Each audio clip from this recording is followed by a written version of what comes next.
Hello, we continue looking through Acts of the Apostles, although we're sort of really concluding that today.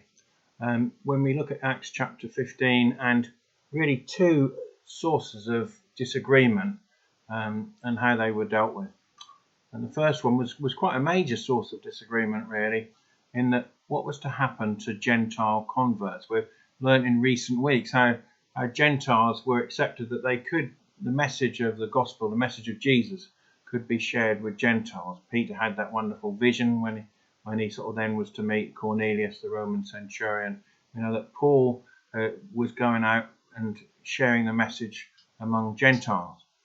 But what was to happen to them? Because if they became saved, did they then have to conform to Jewish law, including that of being circumcised? And so the chapter starts with some coming from Judea and to Antioch and declaring that this was the case, that they should be circumcised and they should accept Jewish rules and Jewish law because they had been converted.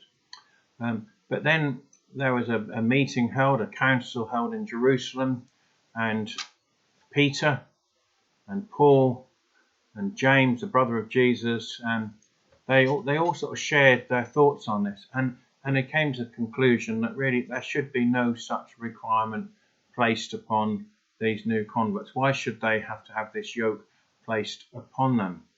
And a letter was agreed that was to be sent, and this was sent, which simply sort of said they should restrain from sexual immorality, and that they should not eat of certain animals. But apart from that, it was the grace of God through Jesus that had saved them, and they didn't have to conform to the Jewish law.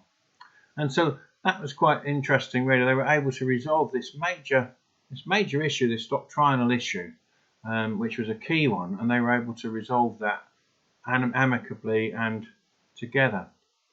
But then later on in the chapter, we hear of another disagreement, in a sense a more petty one, really, involving Paul and Barnabas, who had been with him on his first missionary journey, and Barnabas' nephew, who was John Mark, the writer of the Mark's Gospel. But apparently Mark had left them at Pamphylia, and Paul was annoyed about that, and so they were going to go out again and to visit some of the places that they'd been to the first time and see how these new churches were getting on and seek to support them and guide them. But Barnabas felt he wanted to take Mark with him again, but Paul was adamant, no way.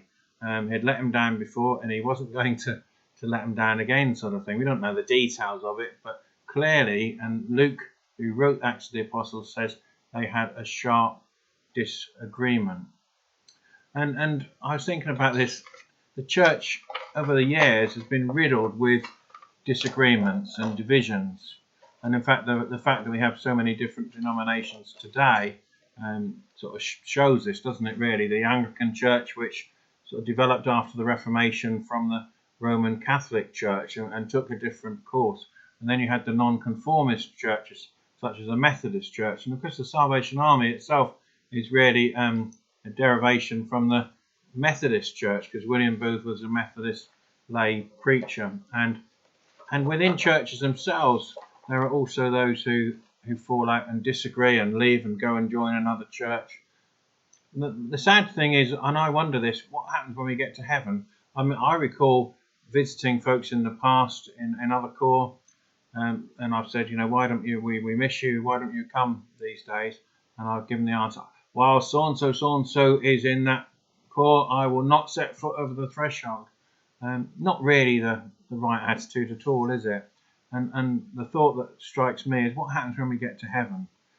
Because heaven, we are all one, and there are no differences. There are no differences in our denominations, and there should be no differences between us. And we need to remember that, don't we? And we all become one. We're all those in our white robes, as it were, the past behind, and we're all together. It won't be the Baptists over there and the Salvation Army over there and the Anglicans. So we need to all be one. But it can be difficult, can't it, sometimes to resolve these differences, and so often they can be over petty things. I heard the story of a corps that was split down the middle for a whole generation over a box of chocolates. Yes, that's a true story. I heard of this call where it was split down the middle over a box of chocolates, and split down the middle for a whole generation. I recall once at a core council meeting I was leading, and there was a particular issue that we were having to deal with, and there were different opinions on it. And somebody said, well, I've prayed for an hour about this and the Lord's told me no. And then somebody else who sort of had a different view sort of responded by saying, well, I prayed for 2 hours and he told me yes. But really, the truth probably is that we all needed to pray a bit more and reach an understanding and agreement on that, which is what we eventually were able to do. I think it's important that we seek to put our own agenda to one side in trying to resolve these things. And actually Paul himself helps us, because in Philippians chapter 2, and Philippians is a wonderful book, and in chapter 2 this is what he says. He says, do nothing out of selfish ambition or vain conceit, but in humility consider others better than yourselves. Each of you should look not only to your own interests, but also to the interests of others.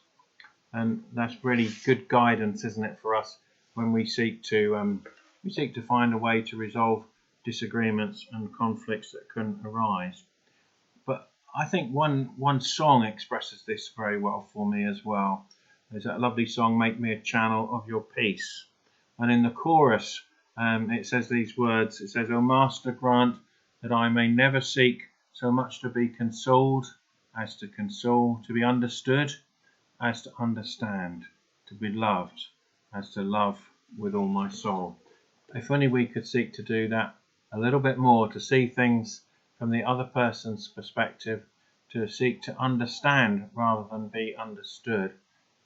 I think as Christians we would get on a lot better. May God help us to do just that. May He help you to do your part in that. God bless you. Amen.